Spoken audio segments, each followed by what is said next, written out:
Bueno, este equipo está conformado por Juan Carlos Mado Ramos, Juan José Chávez González y Jorge Arturo Espinosa Lerma. Vamos a hablar de superconductores y la levitación magnética.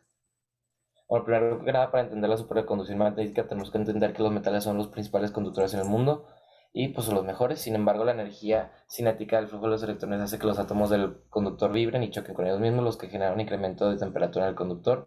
Por consiguiente, esto lleva a que aumente la resistencia eléctrica, lo que causa una pérdida de energía en forma de calor.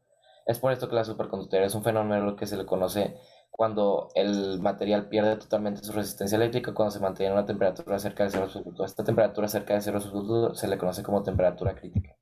Es por esto que una de las principales aportaciones de la superconductividad es la aportación de la habilidad de tener una superconductor a una temperatura ambiente sin ningún tipo de resistencia. La levitación magnética es una aplicación muy estimulante de la superconductividad. Se entiende por levitación como el efecto que produce la aplicación de la fuerza a un objeto que cancela su peso, permitiendo que se quede flotando o en equilibrio. Esto pasa debido a una repulsión existente entre los polos iguales de dos imanes. La superconductividad es una característica de algunos compuestos, los cuales por debajo de una cierta temperatura crítica no oponen resistencia al paso de la corriente. Esta ofrece una amplia variedad de aplicaciones tecnológicas. Hoy en día, el uso más extendido del fenómeno de levitación magnética se da en los trenes bala. Este tren de levitación magnética es un vehículo que utiliza las ondas magnéticas para suspenderse por encima del carril e impulsarse a lo largo de un carril guía.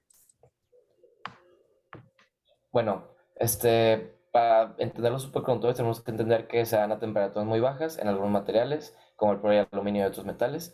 Estas cambian pues, radicalmente sus propiedades eléctricas y magnéticas, no tienen resistencia, como ya dijimos, lo que causa que pues, no haya pérdida de energía. Los superconductores se dividen en dos tipos, superconductor tipo uno y tipo 2, que estos se dan entre o sea, los diferencia sus temperaturas en las que se da la superconductividad.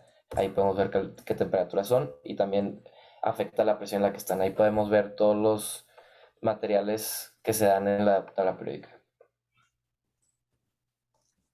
Pues bueno, vamos a hablar de lo que es la superconductividad, que tiene que ver con los superconductores, y pues esta es como la manifestación de los estados cuánticos colectivos a una escala macroscópica, y pues estos conductores repelen los campos magnéticos, a esto se le suele llamar el efecto Meissner.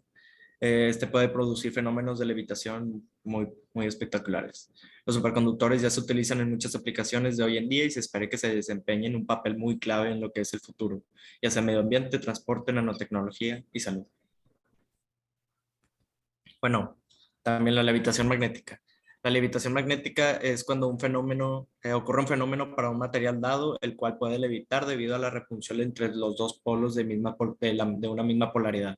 Esto suele pasar cuando nos referimos a dos imanes o por el llamado efecto Meissner que ya anteriormente se mencionó, referente a las propiedades que son inherentes de los superconductores. Los superconductores pues, son materiales que pueden lograr una resistencia totalmente nula. En esto las condiciones de temperatura no solo son capaces de transferir energía, sino que también no hay pérdidas de electricidad de ningún tipo. Y además tiene como propiedad rechazar las líneas de campo eléctrico aplicadas. Campo magnético. Bueno, el efecto Meissner es la capacidad de los superconductores de rechazar todos los campos magnéticos que traten de penetrar en su interior. Por lo que si nos acercamos a un imán a un superconductor, estos generarán una fuerza magnética de repulsión, lo cual hará que levite cualquiera de los dos materiales. El campo magnético es continuo y forma un círculo cerrado, por lo que estas líneas que ingresan a la superficie es igual a la cantidad que sale de la superficie, por lo que el flujo magnético da igual a cero. Al lado izquierdo tenemos un ejemplo. Bueno, ya por último, para ver la relación que tiene la superconductividad con la clase, es que está muy relacionada a muchos conceptos que vimos a lo largo de la clase, como la resistividad y la corriente eléctrica, los campos magnéticos y eléctricos, y pues algunos son muy importantes para el funcionamiento pues, de este fenómeno. Es por esto que el hecho de que debajo de la temperatura crítica la resistencia a la corriente continua del conductor se vuelve cero, lo que nos lleva a una corriente persistente en todo nuestro sistema, lo que le llamamos supercorriente o superconductividad. De la misma manera, es fundamental entender que si se aplica un campo magnético a un superconductor mayor a su valor crítico, este va a recuperar de vuelta a su normalidad toda su resistencia eléctrica, lo que provocaría la desaparición de la superconductividad en nuestro material. Dicho campo eléctrico depende de la temperatura normal y la crítica, en lo que lo podemos ver en la siguiente expresión que está abajo. Pues bueno, tenemos lo que es el efecto Meitner, que involucra el campo magnético, campo eléctrico y la ley de Ohm que vimos en las clases.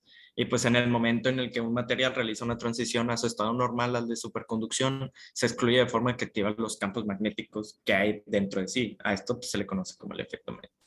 Esta limitación a cero de dicho campo magnético dentro de un superconductor es diferente al de un diagmatismo perfecto, que es como se puede ver en la imagen de la izquierda, el cual surge la resistencia eléctrica cero. Esta resistencia implica que si se trata de magnetizar algún superconductor, por consiguiente se generarán los llamados bucles de corriente. Esto para cancelar exactamente el campo magnético que se le fue impuesto y esto se puede observar en la ley de Lenz.